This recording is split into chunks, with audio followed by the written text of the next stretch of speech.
Cougar Nation, want to give a big shout out to our sponsor, Jack Jones Hoop Fest. Make sure to go check them out. Saturday, December 10th down in Las Vegas. They're hosting a few games down there. One of them is BYU versus Creighton. There'll be a link in the bio for tickets. Be sure to click that and get your deal.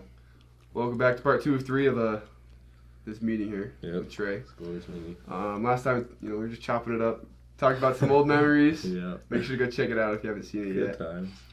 Just get to know Trey a little bit better. So we'll kind of, we'll go more into your sport basketball. Yep. And kind of like your journey here to BYU. Mm. So, I mean, your dad trained you your whole life, basically, right? He actually didn't train me. He didn't train Fun you? fact. Yeah.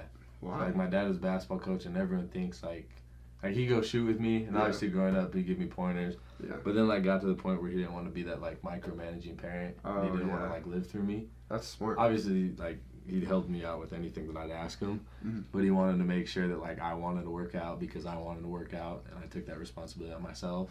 So, he would never, say, Trey, go work out, let's go to the gym or something. It was always, I'd ask him, or, he'd send me to different trainers, so, yeah. That was really cool. Yeah, so I was respected that he kept that distance, so then we could remain, father-son relationship rather than, coach-son, and then come home, father-son. It was, wow, I didn't realize. That's really cool. Yeah, it's interesting. Yeah. Smart parenting. Yeah. But did he, so where did he play college at? He played at BYU Hawaii, then UVU when it was the 2-year college. UVCC, yeah, something like that. And then he transferred to UC Santa Barbara to finish out. And then after that, went and played in Brazil and Sweden for a few years and, started a family.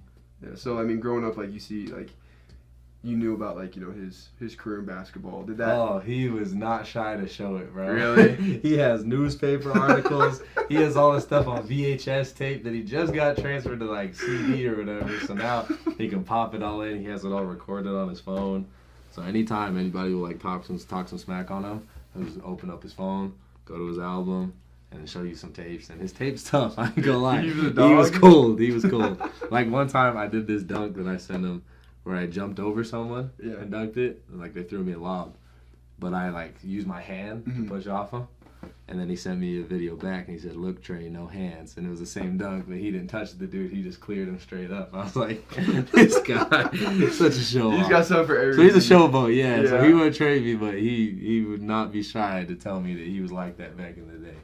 Was he one of your inspirations to continue playing at the next level, or yeah, 100%. You kind of want to take after your just his legacy and everything that he's done. I always want to be a good basketball player. And anytime I meet any dude around Utah, they're always oh, Ray back in the day was crazy, and he'll say he's still crazy. He says that, but it's just cool to see that he had was able to leave an impression on people through his sport. So I always respected that about him. So what made you want to play college basketball?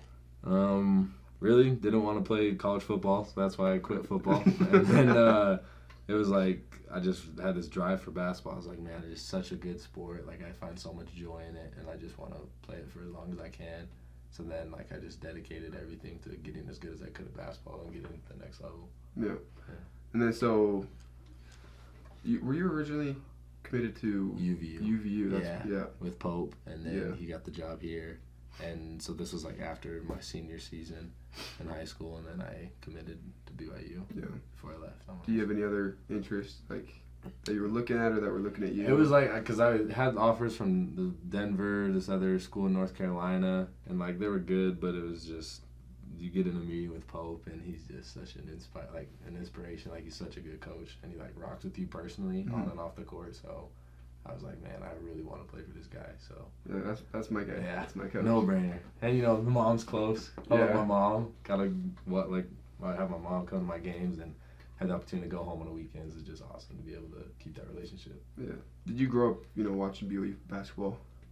Yes, a little bit. Yeah. Wasn't the hugest BYU fan. Yeah. And then I low-key had beef with BYU. Rose never recruited me. Yeah. So it was funny in the summer he'd come to the camps and stuff. And I just want to go up to him and ask him, be so what's our beef? You didn't like the way I played? I didn't play hard enough for you?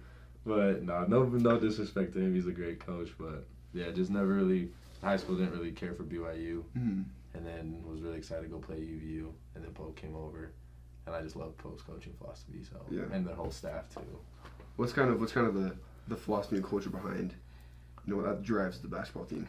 Really just like being unselfish, putting your own agenda aside and going out there and putting your best foot forward for the team. And like this year we're talking a lot about this concept called power plays, which is like drawing 2 defenders and then passing the ball.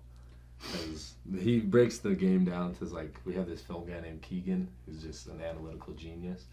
But basically like points per possession, let's say there's a layup is worth 2 points. And let's say you're shooting like 40-something%.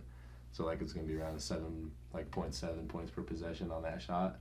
But then a 3-pointer, if someone's shooting 50% from the 3, which is high, let's say they're shooting 40, it's a 1.3 points per possession. So like when you're playing the game, you're like, oh, do I take this layup, which will give us 0.7 in the analytics, or do I kick it, which gives a 3, which is 1.3 points per possession.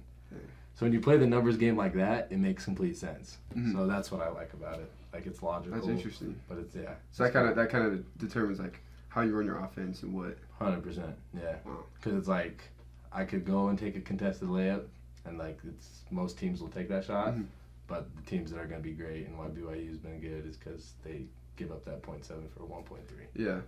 I mean, driving kick. That's exactly. basic. Exactly. And so it seems like 3's worth more than 2. Yeah, that's exactly. Basic math. Exactly. And so it seems like he takes the simple parts of the game and he breaks them down. Yeah. From what I've been hearing. Yeah. Like it's just crazy how deep you get into the game. So. Yeah. Do you feel like you've learned a lot from him especially? Oh, ridiculous. Especially for like all the coaches. Like our strength coach, his name's Eric Shork. People have like a love-hate relationship with him because he's just he's in charge of our conditioning. Yeah. So he can make your life as miserable or as wonderful as you want. But seriously, that man is like the biggest, like the deepest thinker, and just, he's so wise, and he's taught me some of the most important life lessons and lessons on the court, off the court. Like he's just a man. Yeah, there's so many great pieces on that staff. There's some people that will never know how wonderful it is to have your conditioning cut short. Yeah. Oh, nothing better. You go there like there's no bike sprints. You're like, God is good. I remember like today. I'll just go today. Yeah. So usually we run like a thing called Striders, where we just run like 600 yards just to like get our legs stretched. Just like 600. And today they're like, oh, we're not doing that, and I was like. The worst about conditioning is like when you finish, you literally have to let your spirit come back to your body. Yeah. Like I'll sit down after practice for like 20 minutes, and I'm just sitting there like this, and I feel like my spirit is just like floating around my body, and I'm just waiting for it to like come back into me, and I can be like, okay, I feel like myself again. I can go and walk. We have, so during our winter workouts, we have these things called prowlers. I don't know, they're like sled pushes. Oh. So we put 2 plates on this, like the sled's already like 85, 75 pounds or whatever. Yeah. We put 2 plates on it, so it ends up being like 165 pounds, and it's like low to the ground. Yeah. And we do suicides with them. And so we push it. It ends up being like, I think at the worst was like 6 reps. And they're, let's see, 5, 10, 20, 30, 45, 60 yards. So that means 60 yards. Pushing this sled. I mean, I knew I was throwing up every day. Yeah.